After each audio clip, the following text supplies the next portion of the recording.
Hello and welcome to this episode of the Glasgow Business Gameplan. And this week we are joined by Andy White of Athlete Focused. Andy, welcome. Hi, thanks for having me along. Great to see you. Andy, let's just dive straight into it. Tell everybody a bit about Athlete Focused and yourself. Yeah, no problem.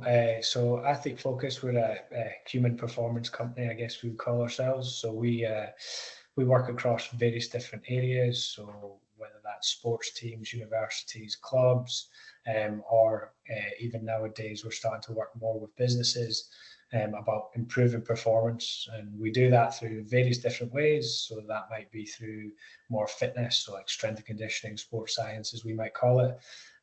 Psychology or nutrition, and we'll put in a bespoke team to whatever group it is or individual to try and improve their performance and try and find out where we can make a difference. Myself, I come from a sports science background, and I've done a lot of S&C, so strength and conditioning, sports science over the last 14, 15 years, having come from a sports background myself. And very much was the technical guy and did a lot of the delivery, and now moving more into the business role, and found some time during lockdown. So I've done my MBA to try and skill myself in this business world, and I'm still a complete novice, just trying to navigate the challenges of growing a business while still doing bits and pieces of delivery with the team as well. Nice. So tell us a bit more about that business journey then. How did Athlete Focus come around and bring us up to speed? Yeah, so it started off just being, I guess, for want of a better phrase, a bit of a side hustle. I was working within the Institute of Sport, and I was getting requests from different sports and organizations to say, can you come and deliver for our under 21s or for our development athletes? And there was a couple, me and another guy, Finlay McHugh, we were both getting the same requests. So we just decided, right, let's start something here. Like, we can make a wee bit of money on the side. I then went into professional football and was head of performance at Kilmarnock. And knowing the world of football, I kept it going. And that's where Athlete Focus really kind of grew and started to develop into more of a thing. And I was, again, it was still just on the side. We're doing different clubs, different teams. We started to try physio. So we bought a physiotherapy clinic in town in 2019, and then by 2020, COVID hit, and that became a failure. So we kind of got rid of that. Then the inevitable happened in football, and I moved on from my role. And at that point, I just decided, look, I'm just going to give this a whack full time, because really we've been doing quite well, but we've just been flying by the seat of our pants. And I actually went through Business Gateway, I think it was, and I got a business coach for, I can't remember how long, it was like 6 months or something. Mm-hmm. Provided to me, and a guy called Jim Henderson, and he was brilliant, absolutely brilliant. Very nicely pointed out all our failings, and that kind of like pushed us along, and started to be a bit more business minded and business savvy as we did it. And then as I said, I did my MBA during COVID. I just felt, and I come from that kind of academic background.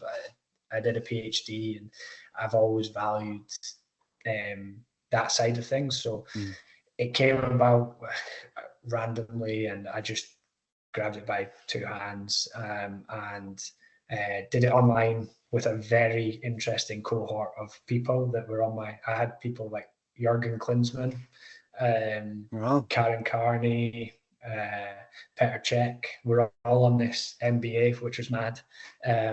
So I did that, and through that process really started to dial into what we wanted to do, and since then we've started to develop more things. We've started to move forward in terms of like growing a franchise offering, and yeah, like that's been it. But I think the biggest part is like surrounding good people. And it's not just been me, like my business partner is Stephen Leckie, who I think you know as well. Yeah. And me and Stephen have done it together for the last 5 years or something, and we work really well together. I'm the ideas guy and just says yes all the time, and he's the guy that says, wait a minute, let's think about this. So we work quite well together. Obviously I mentioned Jim, and then we made a big decision a couple of years ago to invest more in our accountant. So Simon at Amu has been amazing for us to just again point us in the right direction and give us that kind of older voice. And then we've got like an advisory board, which isn't, they aren't business people.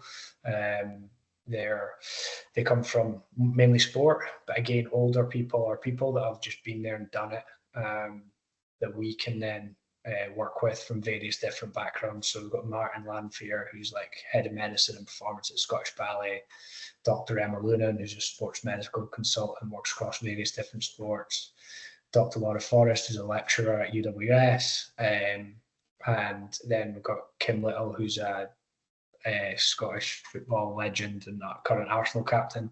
Mm-hmm. So they like using all those people as like to try and fill in for our failings potentially, and help us. So as I said like earlier, like we're very much still learning as we go. But that's kind of been the business journey and a big waffle for you. It sounds like you've taken that kind of Henry Ford approach of surrounding yourself with people better than you, to point it out, and a bit of probably a good sports analogy in there as well in terms of building a good team to deliver. Yeah, I think my way of playing rugby back in the day was potentially sitting back and letting other people take glory and put the pass in and maybe not be the one that scores the try, or shout people into the right positions and not necessarily be the one right up there, front and center, and also being aware of where I was like failing in that. And I think we've taken the same approach. We're very like, from Stephen's work as in psychology, we're very values driven. And we have 3 values, and one is honesty. So we're always honest about where we are and what we know and what we're able to do. Like that's regardless of who we're working with and what we're doing, whether it's a hard conversation or easy conversation, we're honest, and we try and live that every day. And then like we have caring. So the caring is obviously inevitable when you're a coach and you work with people day to day. But we try to see that from all angles as well, and then we try to be professional. So these are all things that we've done, and honesty is a huge part of going, well, actually, maybe if we don't know what to do, let's try and get someone that does, and not feel too ashamed of or embarrassed by the fact that we need to get others to help us. I guess from a rugby perspective, we probably know that as 2 smaller guys that needed the big guys to do the grunt work. So it doesn't really work if we're not part of a team. And that analogy of rugby and business is a really good one, because the way you described it there, it's like being the captain of a ship, but where the ship's deck is actually at the back of the boat. It doesn't need to be at the front, and the sort of the big hero. You can be in the background coordinating everything and making sure the moving parts are moving in the right direction. So it's I suppose it's quite a humble position to take as, the kind of the leader, the founder of that business, is to say, right, okay, let's put these these parts into place and let them do their job. Yeah, it's also probably comes from a bit of like, it suits my personality. I don't necessarily like that. Me being on this and you putting this out on things is not necessarily my norm. And we've gone through the process though of like, people who come to us generally, or have done over the past, is because of either myself or Stephen. It's our names and our faces, and we want to move away from that. And we've got great staff, and we've got unbelievable practitioners and young coaches that can deliver, and it doesn't need to be about me. And that can be really hard to get to that point of like making people who know me trust the other individuals that we might put in front of them. So that's, so there's personality of it, of like wanting to kind of sit back a bit more in the shadows. But there's also a bit of a strategic part of that, of like, oh, I can't be everywhere. And I don't want to be. Like I've got, I think we might chat about it later, but like certainly from a personal perspective or where I want to be, I don't want to necessarily be the person that's in a gym or on a pitch for the rest of my days. Like it's not necessarily where I want to be. So we have to move that way. Plus growth doesn't happen if it's just on one person. Yeah. Listen, I'm glad I've been able to push into that, out of that comfort zone for yourself. I'm sure that's what you guys do with the athletes all the time anyway. So it's nice to have you challenged in there as well. But really, really good. And I think from the team that you're building, you know, you've mentioned some really sort of some household names in there, some famous names in their professions. And I know that the guys that you've got around about you are themselves high performers. How do you manage that? How do you coordinate it all together when you do have potentially a lot of egos, if you like, but people who are driven and being able to almost sort of temper that and keep them going in the right direction? Yeah, I think large part of our staff they're young people. They're young, ambitious, and they're largely, I guess you would class them like A-type personalities. So I give them a lot of free rein. We have some systems and ways we want to do things, but really it's like go and deliver. Here's our agreement with the organization. This is how I might set it out. Here's like the systems, the equipment, and this is our way of working. But see all that bit in between, that's you. And we'll check in on that. And it's something that we're spending a lot of time on this last 3 to 6 months has been a huge part of us. And we've brought some people that have previously worked with us and are doing a little bit of consultancy with us. They've been away to work in other organizations and seen how it's done. And they're now coming back and helping us to just work out systems, work out how we can check in without creating a culture of people being like looked at from above. So yeah, some of those systems are like we've really solidified our like professional development. So we have some competency stuff that we kind of want people to do, but it's not on them. Like it's not forced upon them in that they can go through a year and not actually take anything off. But we'll sit with a PDR and then try and understand what they have been taken off, because our documentation might not be right for them. They might be working in a different way or in different things, or some of it might be at too low a level for them. So they've been doing X, Y, Z. So regardless if they're a contractor, a student, part-time employed, full-time employed, we'll do a PDR with them. We'll do competency frameworks with them. They'll come to our CPD. So we won't necessarily see anyone differently in that. And I think that helps, and have those conversations. And a huge part of what we do in terms of our PDRs is about them as people. Like I think people forget the personal part of it. So if it means we have to give them more time to, I don't know, finish. I'm trying to think of some of people's PDRs. Like we've got one person's finishing off their PhD. So obviously we're going to give them time to write up their thesis. Otherwise the work they do with us is going to be second substandard. Yeah, it's not going to be their normal standard. So, but added to that, it won't just be about giving them time. It'll be like, right, well, what in my schedule can I do? Can I step in to take that session that afternoon? Does that mean they get a whole day at it rather than a half day at it? And then if we can look at, like, we've got one person who works their hours through the months of like August, September through to March, April, because they're actually also the Scotland under-19 women's cricket head coach. So we're not going to see her in the summer. But we've created a scenario where she will work, and we won't check in on that. We just keep track of your hours. Let's discuss it at the end. Obviously, we know what we should be delivering within the different clients. But you keep track of that. We'll have a conversation about it and we'll work it out for the summer. And with our main aim being that you go away and you get to represent your country, you get to do that other part of your job and life that you really get enjoyment from. Because we know in both those scenarios I've described that the thesis and the PhD is going to help us because she's going to be learning all the time. And we're going to then get the benefit of that. And equally, with a cricket coach, she's in there, she's delivering, she's learning about leadership, organizing people, winning, high performance, like all these things that she'll then bring to us. So it's a no-brainer in my world to be quite flexible with it. And I guess the last thing I'd say on it is, and one thing that I have to work on is that when it isn't going right, having the conversation early and being quite clear about expectations, standards, values.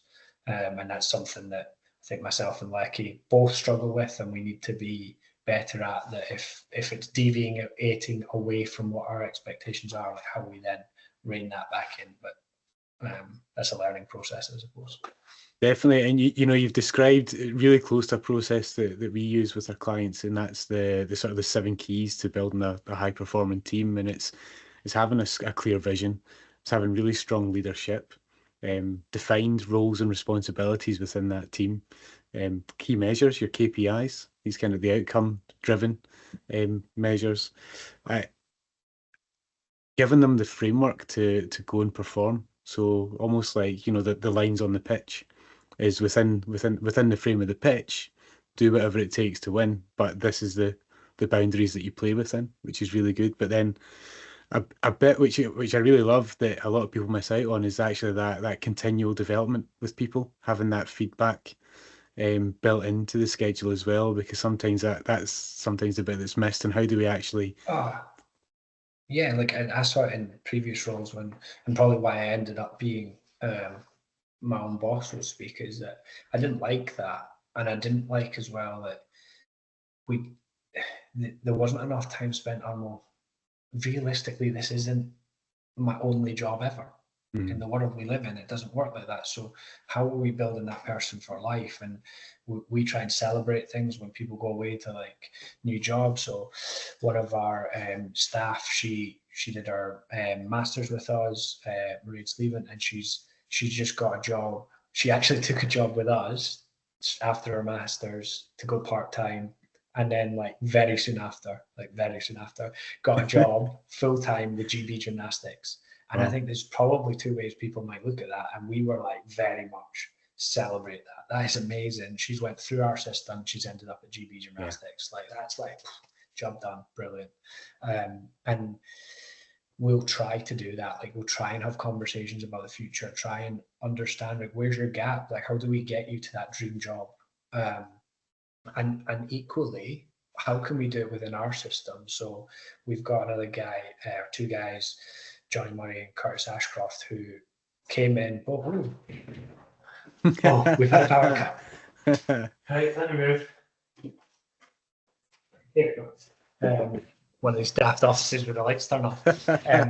So yeah, the Curtis and Johnny came through as Curtis through as a student. He came, did undergrad stuff with us, started to get paid by us. We then helped pay for his PhD.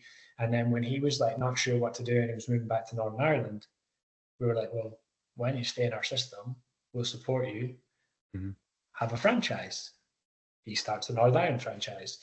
Johnny came in again during, he did a bit of stuff as a master's project. And then I forget what it was called, but during COVID times, there was the Department of Work and Pensions, is it? Where they did that, they basically paid for a part-time staff member for 6 months. I forget what it was called. Anyway, we utilised that. Johnny came on board and worked with us like that, got a part-time job with us after that as well. And then he was wanting to move back with his partner. She worked in Edinburgh, and it was right, well, we could expand our operations to Edinburgh, or you could have your own business. You clearly have that brain for it. Mm. So if we just keep like you within our ecosystem and we just expand it, then you're probably going to leave us. And we really don't want that to happen because you're great. Like, and Yeah. you've developed so well with us, and he was really keen on it. So he opened the Edinburgh franchise in January. So that gives multiple different avenues for people to work through our system and continually develop, and hopefully end up in whatever their dream situation is. Great. And you know, that franchise model, it really helps to just give them the structure to deliver instead of having to go through probably some of the pain that you went through in terms of finding how to work and how to find new clients while delivering at the same time. Yeah, the financial pain Mm. of like covering bills because people haven't paid on time, or we've not got that great cash flow at that point, and all those are silly things, like not quite understanding um, certain business processes and then being hit in the pocket because of it. Like you've not paid that bit of whatever on the deadline, so you've then paid the extra £10 or whatever it is, but all of it adds up, and just not being on it as a business person at the start, they don't have to go through that. Mm. They can lean on us. We can advise them, got all our systems in place. They don't have to pay for all the creation of branding or websites or any of that. Yeah. So they can just get in, be the coach that they are, build their team of coaches, and start to be that salesperson at times, because it's not necessarily in their makeup or my makeup certainly at the start of selling, and selling Mm. your services. So that takes time, it takes thought, and takes a bit of like emotional energy as well when it doesn't work those first few times. So they don't have to, they can spend that. They don't have to have all the other periphery stuff around it, Mm. that maybe is just pulling their energy in loads of different ways. That's a couple of times, Andy, that you've mentioned difficult conversations, whether it's to do with performance internally or even those difficult conversations where, you know, I've got to speak to a client about an invoice that's not been paid, or I've got to go and face into my accountant or whatever it is. And again, that's maybe just pushing the boundaries and where you're comfortable again. So how do you overcome that as the leader now? Um, I don't know if I've got a process, that's for sure. Um, I just think like I come at most of it with a kind of yeah, I was gonna say honest, like honest way of it. If I know that something's not went right, then I'll own up to it if it's mine, and just just have to go right. Okay, learn from it. Try really hard not to make the same mistake again. But more the difficult conversations of like if I haven't been paid on time, or people are like, I don't know, like things are taking longer or whatever, is just knowing when, or at least trying to guess when you can go and be quite not blunt, but like Abrupt. just Yeah, tell it, yeah, yeah. yeah, tell it how it is, and say this is how I'm feeling. Whatever's happened here, has happened here, and this is how I'm feeling. Mm. Uh, and then hopefully we can all be on the same page and say like we all want a similar like endpoint. And generally, for every conversation I've had, it's like if we come at it from that perspective, it's generally okay. Um, Oftentimes as well, we'll just lean into the kind of the more admin paperwork supporting evidence of anything that's gone on, and why we've come to that conversation. And I think that's one thing that we try to do better all the time, is be very clear if it's KPIs or SLAs, anything like that. Like we're very clear with that. Like set the picture and set the scene, make sure everyone's on the same page before we start moving forward. Make sure we've got all our paperwork and stuff that we can lean back on. Whereas before we're probably like um, agree something over the phone or in a chat coffee shop, right? Let's go for it, and we just get into it, and then X amount of months down the line, you're like, one side or other is like questioning something, Yeah. and we're all like trying to jog back in our memories. So we're much better at that now. And yeah, it's never going to be easy. Like if it's an upsetting conversation, or it's going to affect that other person's life, or it's affecting my life, then it's always going to have an emotional part. And just Yeah. it's just accepting it.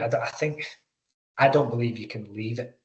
I don't believe you can leave the emotions at the door or whatever, or it's going to happen that you're going to be emotional. You just have to um, accept it, learn when you're going to be like, it's like me and Stephen again. I'm fly by the seat of your pants. I can, like, if I'm real laid back most of the time, and then I can just be like, I don't agree with this, like, da da da da, and I've had to learn to go, do you know what, it probably doesn't matter. Probably like in 3 days' time, I'll look at it totally differently. And Yeah. Stephen will be the one that, without saying it, will get me to think like that. Yeah. So yeah, we work well both ways in terms of that side. I can get him a bit more fired up. It's good having that support from each other, where you can offer that different perspective as well. I think what you've said there, though, Huge. it's you know, you will sit and you'll analyze the situation and see maybe what's the path of least resistance to get through it. Sometimes there's no good route. Sometimes you've just got to do the dirty stuff, and it might come up against something else, which is just getting that done again until eventually you find your way through it. But I Yeah. think as long as you position it, and you communicate it openly as you do, then you'll get to a resolution.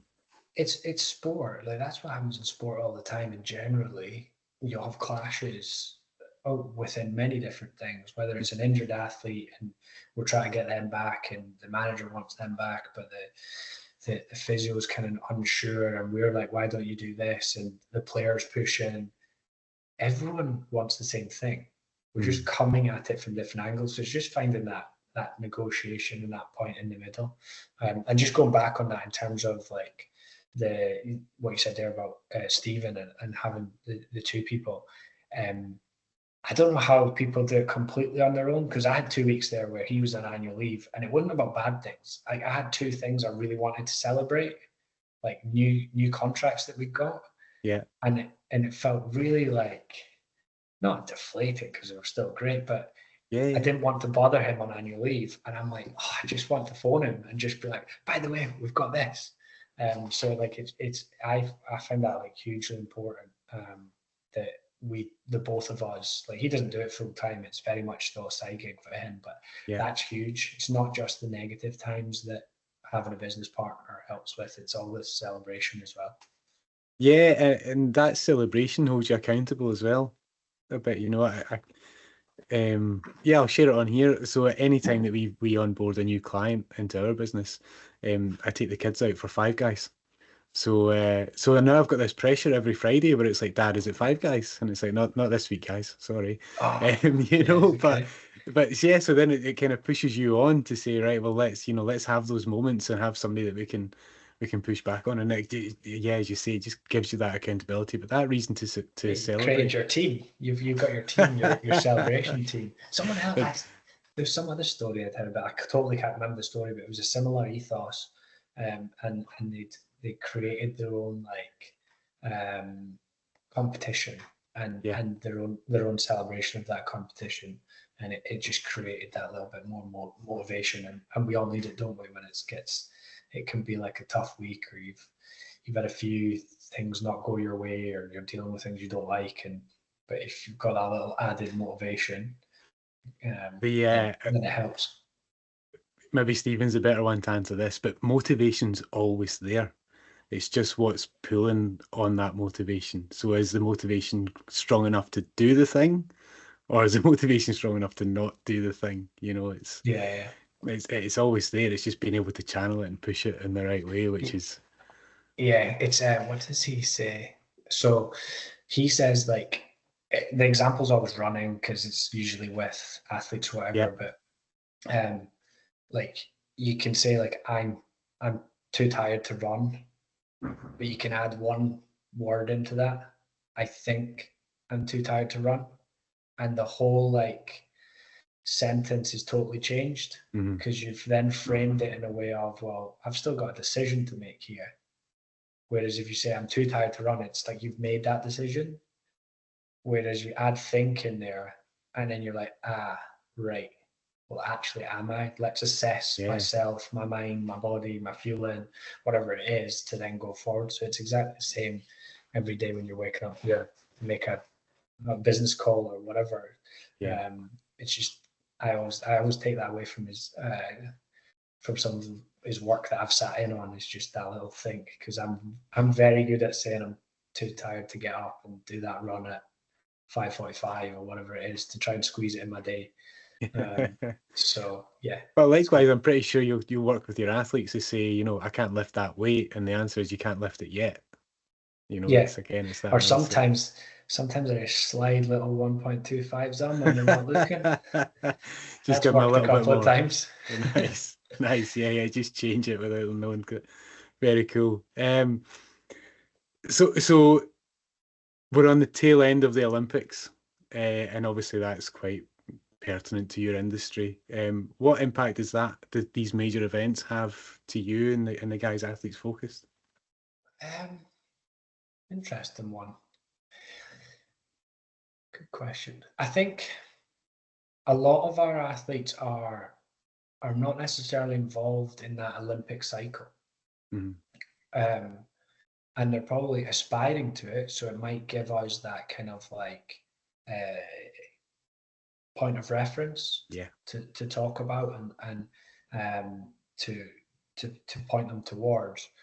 Um, but from an athlete focused perspective, ours is like we have a lot of teams that are like Saturday to Saturday, or we have a lot are looking towards it. Their Olympics might be 8, 12 years ahead. So in terms of our delivery, we're just like we're constantly thinking in annual plans and things like that anyway. yeah, Um, so, and from a personal perspective, I've picked and choose what I watch, partly because like I'm surrounded by sport every single day, and and I don't want to lose my love for it. yeah. So, if I then went home and watched it all the time, I think I would just get sport out. But there's one other side of it, I guess, that we learn from it. So like some of the people were mentioned, so like say Emma Lunan, she's currently with Team GB as one of their docs. So we'll use that, like we'll speak to her, learn from it, and then see how we can put it into our like any learnings that we can use within our Mm, athlete cohort. But equally a huge part as well of what we're learning from that real high performance elite level is what we then use when we're working with businesses and people in that world as well now. mm. Um, because that's probably where the Olympics and everything is still viewed as like it's us and them. Does that make Sure. sense? Like Yeah, yeah, yeah. I can say, oh well, oh that athlete, I know them, I used to work with them, or I've spoken to them, or I know that person knows that person. So to me, it's not like looking us and them, whereas it still happens. Like if you're not in that world, you seeing um uh, seeing some of the stuff that's been on the TV over the last wee while, and the performances can be like, how can they do that? Mm, And how do they like get to that point? So I think we then would use it when we're speaking to these people, and Stephen does that side more than me.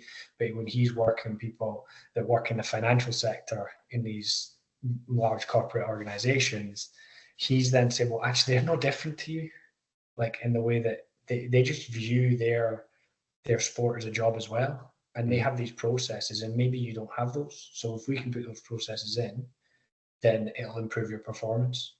Um, so that's probably like again, I've waffled through that answer, but we learn from it, but we don't necessarily have like this huge thing around it.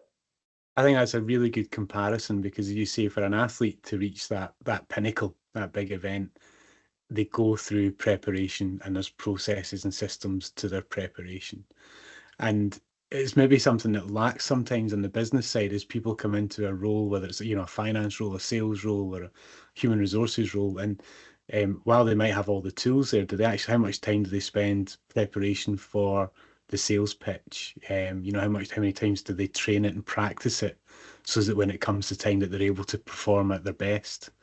Oh, That's yeah, like, and I think it's that getting your mind and your body in the right spot. And these mm, athletes all have learned over a long, long time what foods they eat, what to perform the best they can, what time they should train at, when they need to have breaks, how long they can train for. These all like fall into like our normal day-to-day life. Like, what is it that we're having for breakfast, and how is that sustaining us through the morning? Like, do we notice that at 10, 11 o'clock we're actually having this real dip, and all we're thinking about is lunch and getting down the road to pick up our lunch, and not really thinking on the task at hand? Or is our only way, and we're all guilty of this, I'm sitting here with a coffee cup, is getting through with caffeine or whatever it is, some kind of yeah, stimulant? And that's yeah, like they choose times to use that. So caffeine, for instance, within a football environment, I remember used to stand on the pitch at a certain point in the warm up. I'd have all these players coming towards me, and I was like a blooming shop. I'd be like pulling things out of my pocket and giving them caffeine chewing gum and a caffeine shot, and you want this and you want that. Here's a gel for you, and that was all timed, yeah, so that when they went into that start of that game, they were primed. Like, if you've got a huge meeting and a presentation, it's no different. yeah. If you go into that having had 3 cups of coffee, limited sleep, cereal, even a protein bar on the way in, where you think that, oh, I'm being good, and you get into that meeting and you start to flag halfway through, it's probably because you've done it all wrong, and you're on the come down from everything that you've had. So we try and do things like that can just look at things a bit differently. Yeah, very, very cool. You're speaking now about obviously some of the guys that have come through the system, and you're beginning to franchise out the business, which brings a different element to you, obviously, in terms of, the delivery of the training to now how do we um, not just run the business, but become that focal point for the whole brand. So what do you think what does that mean for you over the next couple of years? Yeah, so we've got like a bit of I want to say 5 year plan. It may take a bit longer, just the way the first couple of years are going. We've just been learning, um, but the 2 people we've had in and that are now have their own franchises, they spent time in our system. They learned our system. So for them to go out and deliver the technical aspects, that was fine. They knew how they would do it. They know our expectations and stuff. So we're still probably just in that phase of like, well, how do we do that with something we don't really well know? So we're doing a little bit of that at the moment, and scoping that out for the next 6 months, kind of finishing that off, and then it's trying to branch out to more of the UK, and use our our 3 really, because we've got Glasgow, which is like 6 years into its business, and then we've got Northern Ireland, it's about 18 months, and we've got Edinburgh, which is about 6 months. By next year, we'll be able to give people that kind of picture of this is how it can grow. Um, so yeah, we want to then grow it out across the UK, and yeah, see how it goes. Find the right people for it. I think that's going to be a big thing, and a hard thing, and something we need to understand of who is the right person to then lead athlete focused in Cumbria or Yorkshire or whatever. So yeah, we're looking at that and how we develop things, and then from my role, I think I kind of alluded it to before, of like moving away from the gym and everything.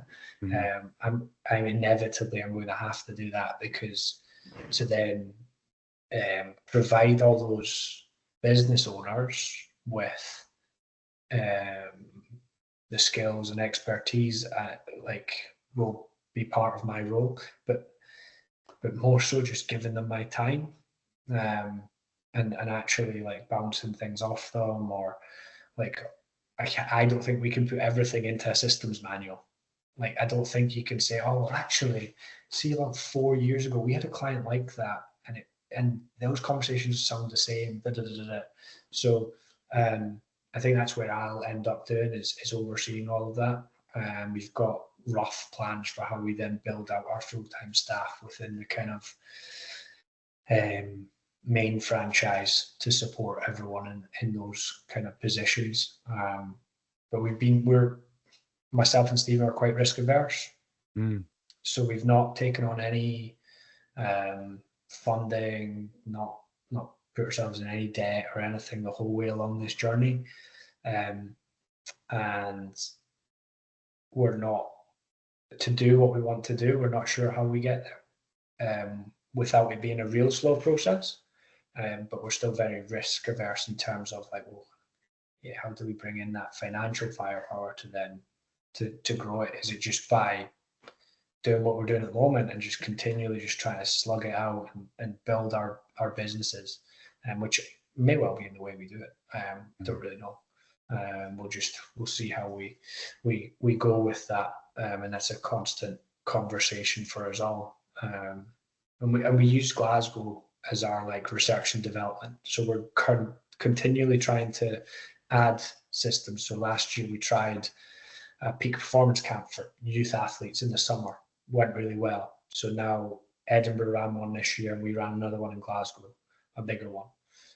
So that's now something that they have to deliver.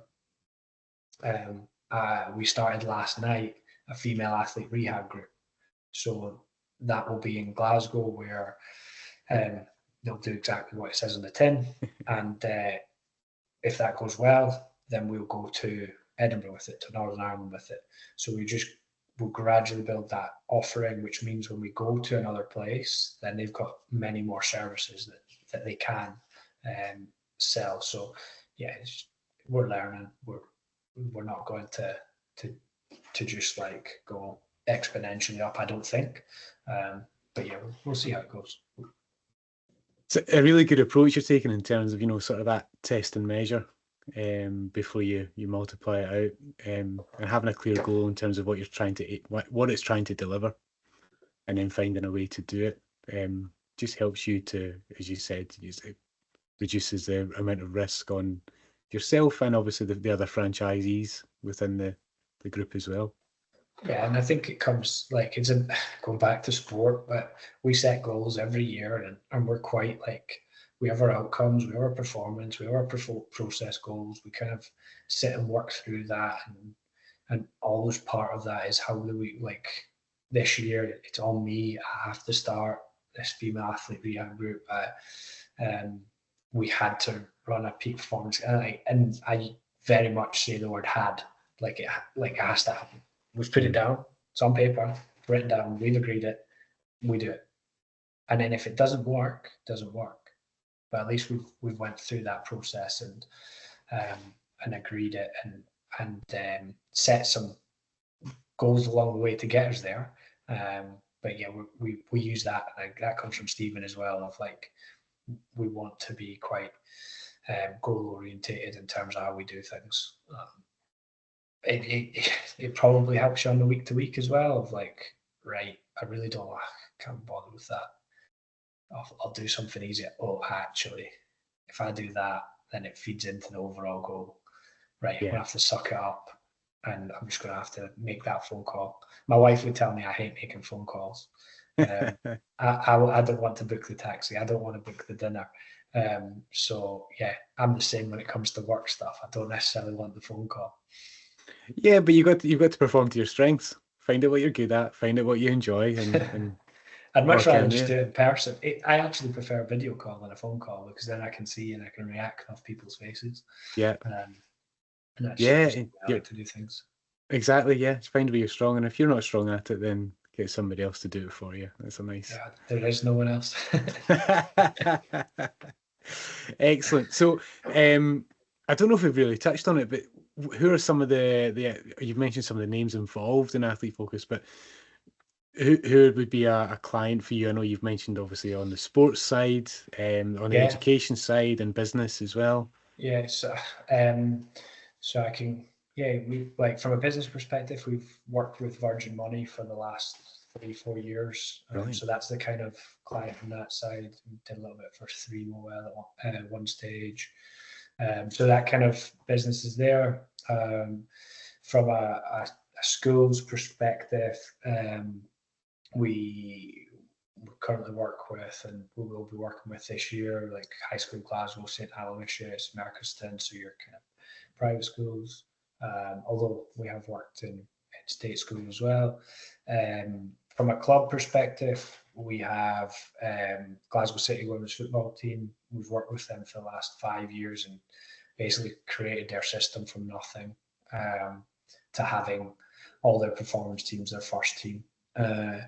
Caledonia Gladiators Basketball, we're in with them as a professional organisation. And then we also work with teams like Uddingston Hockey Club, West of Scotland Rugby Club. We work with some West referees for rugby. So yeah, various different groups of various different levels. Like we've worked with national teams. Yeah, to us, it doesn't really matter too much as long as they have some kind of performance goal. Then it works for me. So yeah, it's various different sports. We've got a new one, but I can't say it yet, which will take us into a whole new sport that we've never worked in before, which I'm really excited about. And yeah, like in fact, there's another one. Like we've worked with Boccia, so totally different. So we're in with Boccia, and we've been with them for the last 12 months. So yeah, like I like challenging different ones. And by the way, I don't work across all of those. I work with some of the main clients, and then our coaches do a lot of the other stuff. Brilliant. Very, very, really, really interesting as well. And it's good to see that, you've mentioned a lot of clubs there and businesses, and now we know that who's in the shadows driving the performance. So thanks for sharing, Andy. Yeah, no problem. If anybody else wants to work with Athlete Focused or find out more about you, how do they find you? So probably best way is to website athletefocus.com. Focused with one S. I don't know why people do it too. And then they can get me on andy.white and then at athletefocus.com. I don't mind if people email me direct. I'll reply to them as quick as I can. Because there's obviously going to be loads of people emailing off the back of this. Oh, I don't know how to take that. What about me? Brilliant. I've really enjoyed this conversation. So thanks again for your time. Just having this chance to reflect. Is there anything from the conversation that stood out for you? That you've not changed since we played rugby together many, many years ago. I don't swear as much. I've lost hair to just copy you. And I think someone else said it on one of yours. Like it is nice to have a time to chat, reflect, think back, and it's probably something we don't do enough because we can learn a lot from what has happened in the past, and even just having these conversations can then spark something in your head to go, actually, do you know what? I've not done that, and then the lights off. Yeah, I agree, and I tell the guys at the rugby club as well. There's two reasons to look back and review. One is to learn, and the other is just to see how far you've come, which I really like. Yeah, definitely, and I think it's nice. Like you look at it and go, wow, started off not doing that much, and when you start to list clients and names of clients and plans and people and all that kind of stuff, you go, actually, that day to day, there's actually something's happening there, and sometimes and athletes forget that as well. Like you doing sets and reps of anything, and can feel really hard at the time, but that outcome at the end is really, really good. But equally, when you go, wow, I just did all that, that's pretty cool. Yeah, it's nice. Nice. Yeah, brilliant. We'll continue to celebrate the successes, and thanks again for your time today, Andy. No, thank you for having me on. Great. See you soon. Bye.